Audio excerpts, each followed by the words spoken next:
seems. Even as of yesterday, you heard it that some of the political parties are meeting in some of the chairmen of political parties discussing on a strategic way on how to actually play out a script that they are already putting on in place. But the short thing is this. The Senate president has been able to be a man of himself. And that's where politics is very, very key here. And unfortunately, the government of the day is not playing politics. And when you are in politics, you must play politics. What does that mean? What it means is that you must be able to have a kind of a leash attached to an individual where you have a little bit of control over. By that, you mean they should have had control over the Senate president? Not this, they must have had something that tied them together. As it is now, they don't. It's an individual of his own who is a self-made man who has control, he has direct access to funds and all, which he can channel towards his own member. They have more allegiance to him than to Mr. President. Mr. Tanko, how much of that do you attribute to the fact of what occurred on June 9th, 2015 when he took power?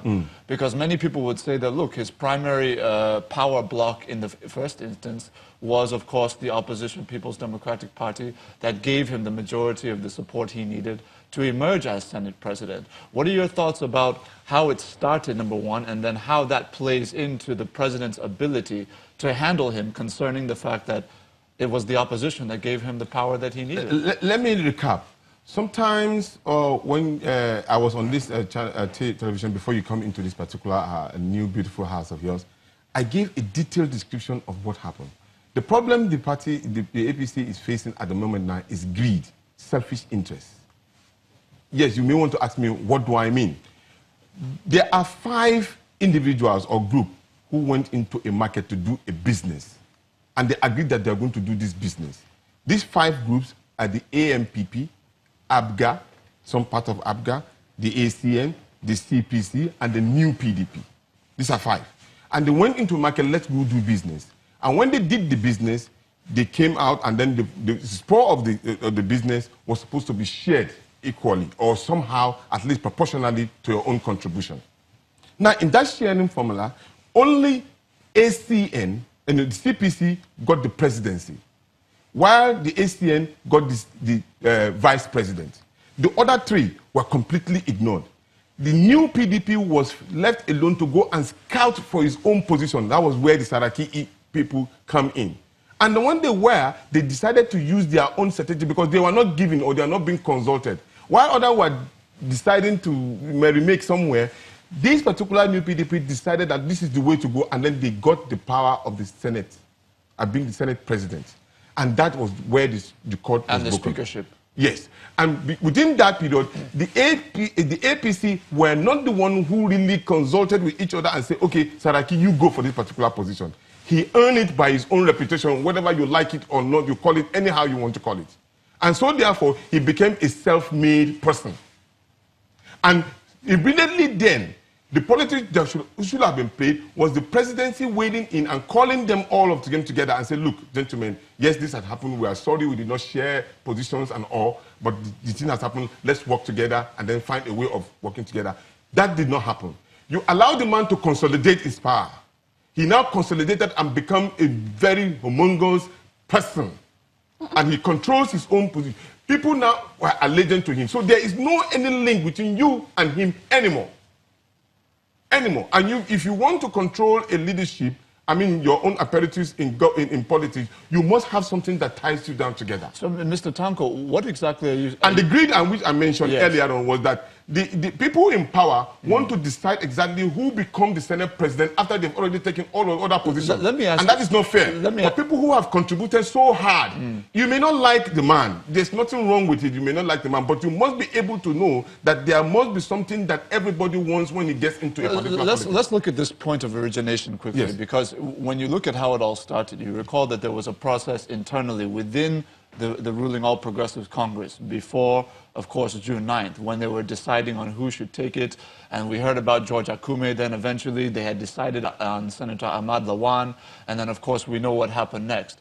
While you're having a Congress of the APC caucus, you're also having the enthronement of the Senate president in the chambers that same morning. When you look back, what do you think the APC did wrong or could have done differently to create this linkage? Because if there's no such thing as a self-made man in politics, if not for the opposition People's Democratic Party giving their bloc support to him, he would never have emerged. So can you give us a sense of what you think APC did wrong then, and what could have happened differently? Self-made man that I meant was that he was able to use his own political sagacity to win that particular state.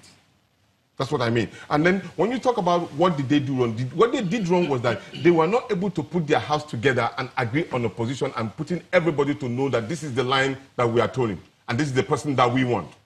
Okay? There was no harmonious relationship between the new PDP and the existing APC as at that time. And the truth about it is that they did not share this position when they were going into power. There was no clear-cut program. There was no clear-cut how we share position, how we want to work together. They were just scattered. They just got the power and they were not ready for the governance. Mr. Okoye, we know that in the aftermath of what happened then, there was a lot of criticism leveled against President Muhammadu Buhari because he essentially said that, look, this is a National Assembly matter.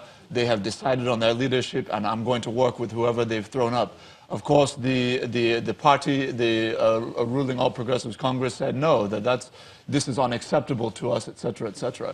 When you look back, what do you think could have been done differently? But it's not about what will have been done differently or not. We have gone beyond that. No, but I'm asking that question for a purpose, because if you're looking at what happens today, it comes back to what happened then. It gets back to what I'm telling you. The only thing, like my brother has been saying, maybe control, maybe using, for me, is not the proper word to use. And what is also lacking in the relationship is that national interest. Why are they there? Are they spending their resources? The resources they are deploying for what they're doing, is it their personal money? It is the money of the country. So if you want to apply the resources of the country to the interest of the country, the national interest is that thing that is lacking, that is not holding them together. The judiciary, the executive, and the legislature. You can't abort a baby that is born. Or after making chocolate or tea, you go and say, okay, let me pull out the milk, or let me pull out the sugar. They're all mixed. So when we have gone beyond that, and if we have a national interest, that's what everybody will be working towards. You're Senate President, you're not Senate President of APC. You're Senate President of the Federal Republic of Nigeria. You're President of the Federal Republic of Nigeria. You're Speaker of the House of Representatives of the Federal Republic of Nigeria. Therefore, once you're there, the issue of who did what, at what point, to make you there, is no longer an issue. It is the way you manage that office, and it is the way you consult. I would prefer consulting than control. There has not been any kind of consultation or any kind of rapport between the arms of government. So everyone is on his own path because fundamentally there is no national interest to pursue. I understand exactly what you're saying, Mr. Okoye. Yeah. When you look back and you look at this 8th Assembly and how things have gone from the budget processes year by year to delayed appointments to political intrigues to mace theft to all the kinds of things that we've seen over the last 3.5 years, it all, of course, does tie back to what happened originally and the inability of both parties to effectively mediate and essentially come to terms with what has happened. They cannot mediate because there's nothing to mediate on. They can't put something on nothing and expect it to stand. We will keep having this quibbling until we have a clearly defined direction where the country should go. Otherwise, you bring a national budget, everybody wants what he wants inside it. And that's not the way to go. The way to go is how to deploy the resources of the people in a way that produces maximum effect and maximum result for them. And not how much you corner to your private pocket. And that's why we keep saying, Mr. Okoye, sorry to interrupt you, but here we are right now. The INEC budget is yet to be passed. Part of what we're saying. Our elections seem to be in jeopardy. Are you worried? So, very about what is going on? And are you reassured? I mean, even though the INEC boss has met with the Senate and the National Assembly leadership, are you reassured that by this week we should be able to sort out? Because they say we're still going to consider. Don't forget the wordings of the letter, which was written from the presidency to the National Assembly, which some people think might still prove a bit contentious in terms of how they are going to go about the INEC's budget. Are you reassured that we will be able to get a budget on time for INEC to conduct credible elections? We're already out of time. We're already out of time. The budget timetable was announced about 2 years ago. So for people that have an interest, for people that have a national interest, that people that have respect for the country, we should have started preparing, making monies available for this. Because some of the products that INEC will use are going to be manufactured. They're not going to go to the market and just pick them off the shelf. They're going to be produced. And they're not here. We're talking about placing an order, people manufacturing them, shipping them. Most of them are not going to be affected. They're going to go by ship. So if people were serious, or if people have taken this country, people are not taking this country serious. You are because a candidate. 2 years ago, yeah, the INEC chairman said, this is the budget timetable. The money for it, the budget for it will have started even last year budget. You are a candidate in this coming elections for an your... aspirant. An aspirant. you haven't conducted your primaries. No. Okay, you're an aspirant. Are you scared? Are you nervous as to INEC's preparations for the elections? Well, yeah, considering the fact that they are not really prepared themselves because they are still waiting for money, it's quite disturbing. But unfortunately, there's this particular syndrome in Nigeria that we are always good in the rush hour. We always leave everything to the last minute. And then, but this particular one, if you are not careful, we may have a dangerous situation in our hand. But that is where now we have to make a clarion call to the National Assembly that whatever politics that is going on behind the doors, the most important thing that really made them what they are, either in the executive or in the legislature, is the election. And without the election, they cannot be where they are. So that election must take place, and they must work now. We have to take a break. We'll come back and continue this conversation. Please stay with us.